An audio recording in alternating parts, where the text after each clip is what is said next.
வணக்கம். தினமலர்.com மாலை 4 மணி செய்திகள். முக்கிய நிகழ்வுகள். கூடங்குளம் அணு உலையை எதிர்த்து தொடரப்பட்ட கடைசி வழக்கும் சுப்ரீம் கோர்ட்டில் தள்ளுபடி. பாதுகாப்பு அம்சத்தில் மத்திய அரசின் நடவடிக்கைகளை ஏற்று தீர்ப்பு. மோடிக்கு அனுமதி மறுக்கப்பட்டதை எதிர்த்து வாரணாசியில் பாரதிய ஜனதா தலைவர்கள் போராட்டம். தேர்தல் கமிஷன் நடுநிலை குறித்து மோடி கேள்வி. பெரியாறு அணை வழக்கில் சுப்ரீம் கோர்ட் தீர்ப்பை எதிர்த்து கேரளாவில் பந்த். இடுக்கி தவிர மற்ற பகுதிகளில் பாதிப்பு இல்லை. விரிவான செய்திகள். கூடங்குளம் அணு உலைக்கு எதிராக தொடரப்பட்ட வழக்குகளை தள்ளுபடி செய்து உச்சநீதிமன்றம் தீர்ப்பளித்துள்ளது. கூடங்குளம் அணு உலையை செயல்பாட்டுக்கு வரவிடாமல் முடக்குவதற்காக அதை எதிர்த்து போராட்டங்கள் நடத்தப்பட்டதோடு அடுக்கடுக்காக வழக்குகளும் தொடரப்பட்டன. கீழ் நீதிமன்றம் முதல் உயர்நீதிமன்றம், உச்சநீதிமன்றம் வரை வழக்கு தொடர்ந்தாலும் அவை அடுத்தடுத்து தள்ளுபடி செய்யப்பட்டன. ஆனால் கூடங்குளம் அணு உலையின் பாதுகாப்பு அம்சங்கள் குறித்த சந்தேகங்களை எழுப்பி கூடங்குளம் எதிர்ப்பாளர்கள் உச்சநீதிமன்றத்திலும் அடுத்தடுத்து வழக்கு தொடர்ந்தனர். கூடங்குளம் அணு உலையில் மின் உற்பத்தியை துவக்குவதற்கு முட்டுக்கட்டை போட்டு வந்த நிலையில் அதற்கு நீதிமன்றங்கள் மூலம் நிவாரணம் கிடைத்து உற்பத்தி துவக்கப்பட்டது. அதே நேரம் கூடங்குளம் அணுமின் நிலையத்தின் பாதுகாப்பு தொடர்பாக 15 பரிந்துரைகளை உச்சநீதிமன்றம் வகுத்தளித்தது. அதன் பிறகும் பாதுகாப்பு நெறிமுறைகளை நிறைவேற்றாமல் அணு உலையை செயல்பாட்டை துவங்கியிருப்பதாக பூவுலகின் நண்பர்கள் அமைப்பின் சார்பில் சுந்தர்ராஜன் என்பவர் உச்சநீதிமன்றத்தில் வழக்கு தொடர்ந்தார். இந்த வழக்கில் மனுதாரர் சார்பில் ஆஜரான பிரபல வக்கீல் பிரசாந்த் பூஷன், சுனாமி, நிலநடுக்கம் போன்ற பேரிடர்களின் போது அணு உலையால் மிகப்பெரிய அழிவு ஏற்படும் அபாயம் இருப்பதாக வாதிட்டார். அதை மறுத்த இந்திய அணுசக்தி கழகம் அணு உலையில் போதுமான பாதுகாப்பு ஏற்பாடுகள் செய்யப்பட்டுள்ளதாகவும் பாதுகாப்பு குறித்த அச்சம் தேவையற்றது என்றும் வாதத்தை முன்வைத்தது. இந்த வழக்கில் மத்திய அரசின் வக்கீல் வாதிடுகையில் உச்சநீதிமன்றத்தின் பரிந்துரைகள் செயல்படுத்தப்பட்டுள்ளதாக தெரிவித்தார். அனைத்து தரப்பு வாதங்களும் முடிவடைந்த நிலையில் வியாழனன்று நீதிபதி KS ராதாகிருஷ்ணன் தலைமையிலான பெஞ்ச் தீர்ப்பளித்தது. மத்திய அரசின் வாதத்தை ஏற்பதாக தீர்ப்பளித்துள்ள நீதிபதிகள் பூவுலகின் நண்பர்கள் அமைப்பின் மனுவை தள்ளுபடி செய்தனர். அணு உலகில் பாதுகாப்பு அம்சங்களை உறுதிப்படுத்துவதற்காக நிபுணர் குழுவை அமைக்க வேண்டும் என பூவுலகின் நண்பர்கள் அமைப்பின் சார்பில் முன்வைக்கப்பட்ட கோரிக்கையையும் உச்சநீதிமன்றம் நிராகரித்துள்ளது. வாரணாசியில் மோடியின் நிகழ்ச்சிகளுக்கு அனுமதி மறுக்கப்பட்டதை கண்டித்து வியாழனன்று அருண்ஜேட்லி தலைமையில் போராட்டம் நடந்தது. இப்பிரச்சனையில் தேர்தல் கமிஷனின் நடுநிலை குறித்து மோடி கேள்வி எழுப்பியுள்ளார்.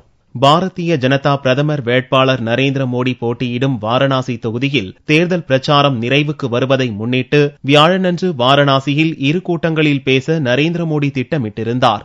கங்கையில் பூஜை நிகழ்த்தவும் நட்சத்திர ஹோட்டலில் பொதுமக்களை சந்திக்க மோடி திட்டமிட்டிருந்தார். ஆனால் வாரணாசியின் பேனியாபாக் மைதானத்தில் மோடி பேச மாவட்ட தேர்தல் அதிகாரி அனுமதி மறுத்தார். பாதுகாப்பு காரணங்களை கருதி கூட்டத்துக்கு அனுமதி வழங்க மறுத்த தேர்தல் அதிகாரியின் முடிவை தேர்தல் கமிஷனும் ஏற்றுக்கொண்டது. அதே நேரம் கங்கை பூஜை மற்றும் நட்சத்திர ஹோட்டல் நிகழ்ச்சிகளுக்கு அனுமதி அளிக்கப்பட்டது. தேர்தல் கமிஷன் பாரபட்சமாக செயல்படுவதாக கூறி பாரதிய ஜனதா சார்பில் வாரணாசியில் உள்ள பனாரஸ் இந்து பல்கலைக்கழகம் முன் வியாழனன்று தர்ணா போராட்டம் நடந்தது. மூத்த தலைவர்கள் அருண்ஜேட்லி, அமித்ஷா மற்றும் அக்கட்சியினர் போராட்டத்துக்கு திரண்டதால் வாரணாசியில் போக்குவரத்து ஸ்தம்பித்தது. இது குறித்து அறிந்த மோடி வாரணாசி மக்களுக்கு இன்னலை ஏற்படுத்தாத வகையில் பாரதிய ஜனதா தொண்டர்கள் அமைதி காக்க வேண்டும் என ட்விட்டர் மூலம் வேண்டுகோள் விடுத்தார். வாரணாசியில் தான் பேச அனுமதி மறுக்கப்பட்ட விவகாரத்தை சுட்டிக்காட்டிய மோடி தேர்தல் கமிஷன் தனது நடுநிலை தன்மை குறித்து கவலைப்படாதது துரதிருஷ்டவசமானது என்றும் ட்விட்டரில் எழுதியுள்ளார். அதோடு கங்கை ஆற்றில் தன்னால் பூஜை செய்ய முடியாத நிலையில் தான் இருப்பதையும் ட்விட்டரில் குறிப்பிட்டுள்ள மோடி அதற்காக கங்கை தாயிடம் தான் மன்னிப்பு கேட்டுக் கொள்வதாகவும் தெரிவித்துள்ளார். முல்லை பெரியாறு அணையின் நீர்மட்டத்தை உயர்த்த உச்சநீதிமன்றம் அனுமதி வழங்கியதை கண்டித்து இடுக்கி மாவட்டத்தில் முழு அடைப்பு நடத்தப்பட்டதால் இயல்பு நிலை பாதிக்கப்பட்டது.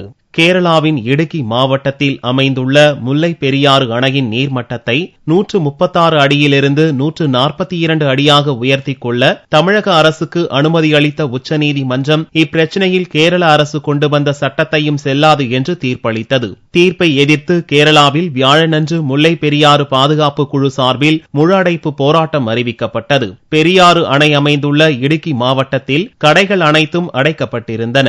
வாகனங்கள் ஓடாததால் சாலைகள் வெறிச்சோடின.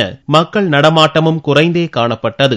இதனால் இயல்பு வாழ்க்கை முடங்கியது. அணைக்கு மிக அருகிலுள்ள குமுளி, சப்பாத் போன்ற நகரங்களில் புதனன்று மாலையிலிருந்தே போராட்டக்காரர்கள் குழும துவங்கியதால் போலீசார் பெருமளவில் குவிக்கப்பட்டிருந்தனர். இடுக்கியில் நடக்கும் போராட்டத்திற்கு தமிழக எல்லையோர மக்கள் அதிருப்தி தெரிவித்தனர். நான் ஒரு லாரி டிரைவருங்க. முல்லை பெரியாறு டேம் அந்த தீர்ப்பு அறிவிச்சதுனால கேரளாவில் வந்து பந்துன்னு சொன்னாங்க. அந்த மாதிரி எதுவும் ஒன்றும் நடக்கலை. எங்கள் லாரிலாம் ஃப்ரீயாக போய்கிட்டு வந்துகிட்டு இருக்கு. பஸ் எல்லாம் ஃப்ரீயாக போகுது வருது. இடுக்கி மாவட்டத்தில் மட்டுமே முழு அடைப்பு போராட்டம் தீவிரமாக நடந்தது. அதே நேரம் கேரளாவின் பிற பகுதிகளில் இதனால் பாதிப்பு ஏற்படவில்லை. இரு மாநில எல்லை பகுதிகளில் உள்ள கோவை மற்றும் நாகர்கோவிலில் இருந்து கேரளாவுக்கு செல்லும் பஸ்கள், வாகனங்கள் வழக்கம் போல் இயங்கின. வெளிமாநில பஸ்கள் வரும் முக்கிய சந்திப்புகளில் பாதுகாப்பு பலப்படுத்தப்பட்டிருந்தது. முல்லை பெரியார் பிரச்சனையில பஸ் எல்லாம் ஓடாதுன்னு நினைச்சு நாங்க வந்தோம். ஆனா இங்க வந்த பஸ் எல்லாமே ஓடுது, ஒன்றும் பிரச்சனை இல்லை. மற்றபடி இங்கே நாங்கள் வேலைக்கு போக முடியாதுன்னு ஒரு பயத்தில் வந்தோம். ஒன்றும் பிரச்சனை இல்லை, பஸ் எல்லாமே நல்லபடியாக ஓடுது. எங்களுக்கு பந்த் ஆகிட்டு ஒன்றுமே இதுவரை யாரும் தெரிவிக்கல, ஏது கவர்மெண்ட்டும் தெரிவிக்கல, ஊர் மக்களுக்கு தெரிவிக்காத ஒன்றுமே தெரியாது. நல்லா கிளியரா பஸ் ஓடிட்டு இருக்குது. எங்களுக்கு பாலக்காட்டுலேருந்து வாழையாறு டு பாலக்காடு நல்லா கிளியரா போயிட்டு இருக்கு. இடுக்கி மாவட்டத்தை தவிர மற்ற பகுதிகளில் பந்துக்கு அரசியல் கட்சிகள் ஆதரவு அறிவிக்கவில்லை. மாநிலம் தழுவிய முழு அடைப்பு பிசுபிசுத்தாலும் வியாழனன்று நடப்பதாக இருந்த பல்கலைக்கழக தேர்வுகள் ரத்து செய்யப்பட்டன. தமிழகம் மற்றும் புதுச்சேரியில் 8,78,000 மாணவர்கள் எழுதிய பிளஸ் 2 தேர்வு முடிவுகள் வெள்ளியன்று காலை 10 மணிக்கு வெளியாகிறது. தமிழகத்தில் கடந்த மார்ச் 3ஆம் தேதி துவங்கி மார்ச் 25ஆம் தேதி வரை பிளஸ் 2 தேர்வுகள் நடைபெற்றன. 2422 மையங்களில் 8,78,000 மாணவர்கள் தேர்வு எழுதினர். பிளஸ் 2 தேர்வு முடிவுகள் மே 9ஆம் தேதி வெள்ளிக்கிழமை காலை 10 மணிக்கு வெளியாகிறது. மாணவர்களின் மதிப்பெண்கள் அனைத்தும் பலமுறை சரிபார்க்கப்பட்டு தேர்வு முடிவுகளை வெளியிட தயார் நிலையில் உள்ளது. மாணவர்கள் தேர்வு முடிவுகளை www.tnresults.nic.in, www.dge1.tn.nic.in, www.dge2.tn.nic.in, www.dge3.tn.nic.in என்ற இணையதள முகவரிகள் மூலமாக அறிந்து கொள்ளலாம். www.dge1.tn.nic.in என்ற இணையதள முகவரியில் ஸ்மார்ட் போன் மூலமாக தேர்வு முடிவுகளை மாணவர்கள் அறிந்து கொள்ளும் வகையிலும் ஏற்பாடு செய்யப்பட்டுள்ளது. இதை தவிர மாணவர்கள் தங்களது பள்ளிகளிலும் அந்தந்த மாவட்ட கலெக்டர் அலுவலகத்தில் இயங்கும் தேசிய தகவல் மையங்களிலும் அனைத்து மைய மற்றும் கிளை நூலகங்களிலும் தேர்வு முடிவுகளை அறிந்து கொள்ளலாம் என்றும் தேர்வுத்துறை தெரிவித்துள்ளது. தமிழகம் மற்றும் புதுச்சேரியில் அடுத்த 24 மணி நேரத்துக்கு மழை நீடிக்கும் என்று வானிலை ஆய்வு மையம் தெரிவித்துள்ளது. சென்னை மண்டல வானிலை ஆய்வு மைய இயக்குநர் ரமணன் வியாழனன்று செய்தியாளர்களை சந்தித்தார். குமரிக்கடல் பகுதியில் நிலவி வந்த தீவிர காற்றழுத்த தாழ்வு பகுதி வலுவிழந்து அரபிக்கடலில் நிலை கொண்டுள்ளது என்றும் இது காற்றழுத்த தாழ்வு பகுதியாக வடகேரளா அருகே நீடிக்கிறது என்றும் கூறிய ரமணன் இதன் காரணமாக தமிழகம் மற்றும் புதுச்சேரியில் மழை நீடிக்கும் என்றார். உள் மாவட்டங்களில் ஒரு சில பகுதிகளில் கனமழைக்கு வாய்ப்பு உள்ளதாகவும் ரமணன் தெரிவித்தார். நேற்று காலை தெற்கு கேரளாவில் நிலை கொண்டிருந்த இந்த தீவிர காற்றழுத்த தாழ்வு பகுதியானது வலுவிழந்து ஒரு தாழ்வு பகுதியாக மாறி இன்று காலை 8:30 மணி அளவிலே வட கேரளாவை ஒட்டியுள்ள அரபிக்கடல் பகுதியில் நீடிக்கின்றது.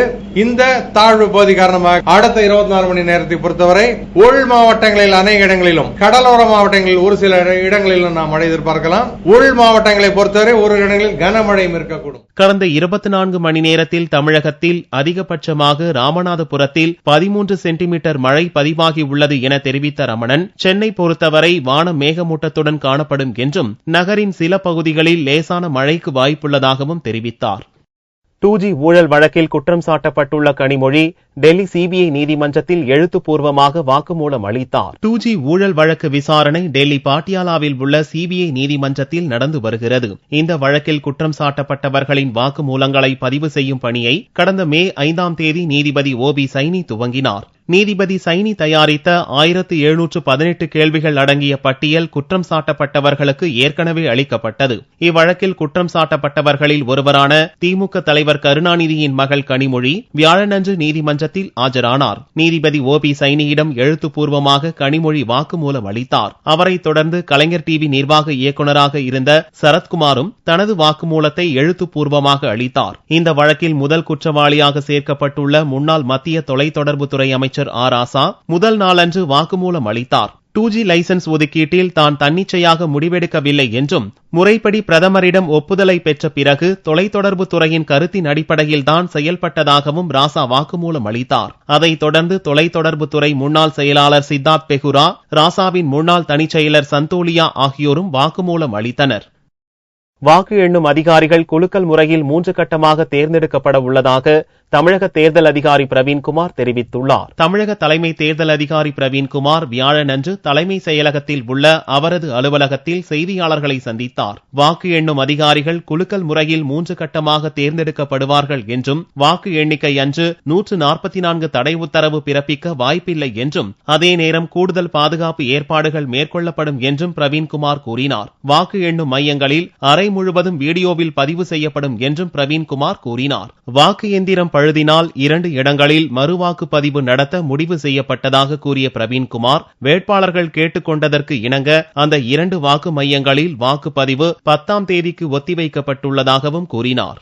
கிருஷ்ணகிரி அருகே சாலையில் வீசப்பட்ட பச்சிளம் குழந்தையை மீட்ட போலீசார் அதை வீசிவிட்டு சென்றது யார் என்று தேடி வருகின்றனர். அரசின் தொட்டில் குழந்தை திட்டத்தால் கிருஷ்ணகிரி, தர்மபுரி மாவட்டங்களில் பெண் சிசு கொலை செய்யப்படும் சம்பவம் குறைந்தது. இந்நிலையில் சமீப காலமாக பிறந்து சில மணி நேரம் ஆன குழந்தைகளை ஆங்காங்கே விட்டு செல்லும் அதிர்ச்சி சம்பவங்கள் இந்த மாவட்டங்களில் அதிகரித்து வருகிறது. கிருஷ்ணகிரி அருகே ஒரப்பம் என்ற இடத்தில் குழந்தை அழும் சத்தம் கேட்டது. இந்த இடத்திற்கு சென்று பார்த்த அப்பகுதி மக்கள் அதிர்ச்சி அடைந்தனர். பிறந்து சில மணி நேரமே ஆன குழந்தை ஒன்று அங்கு காயங்களுடன் கிடந்தது. இது குறித்து பொதுமக்கள் அளித்த தகவலை தொடர்ந்து காந்திக்குப்பம் போலீசார் விரைந்து வந்து பச்சிளங்குழந்தையை மீட்டனர். அந்த குழந்தையை சிகிச்சைக்காக மருத்துவமனையில் அனுமதித்த போலீசார் அதை சாலையில் விட்டுச் சென்றது யார் என்று வழக்கு பதிவு செய்து விசாரித்து வருகின்றனர். கோவை அருகே வனகிராமங்களில் நுழையும் யானைகளை அப்பகுதி மக்கள் அடித்து துன்புறுத்துவதால் ஆத்திரமடையும் யானைகள் அதிகளவு சேதங்களை ஏற்படுத்துகிறது. கோவை மாவட்டத்தில் மேற்கு தொடர்ச்சி மலையடிவார கிராமங்களில் அவ்வப்போது காட்டு யானைகள் விளைநிலங்களுக்குள் புகுந்து பலத்த சேதத்தை ஏற்படுத்துகிறது. தற்போது வனப்பகுதியில் வறட்சி நிலவி வரும் நிலையில் உணவு தேடி ஊருக்குள் வரும் யானைகளின் எண்ணிக்கை அதிகரித்துள்ளது. ஊருக்குள் நுழையும் யானைகளை சீண்டவோ அதனை துன்புறுத்தவோ கூடாது என வனத்துறையினர் மலையடிவார மக்களுக்கு அறிவுறுத்தியுள்ளனர். ஆனால் தடாகம், கணுவாய், மதுக்கரை போன்ற பகுதிகளில் உள்ள மக்கள் காட்டு யானைகள் மீது கற்கள் மற்றும் மணலை அள்ளி வீசி தாக்குகின்றனர். இதனால் ஆத்திரமடையும் யானைகள் பொதுமக்களை திருப்பி தாக்குவதுடன் பலத்த சேதத்தையும் ஏற்படுத்துகிறது.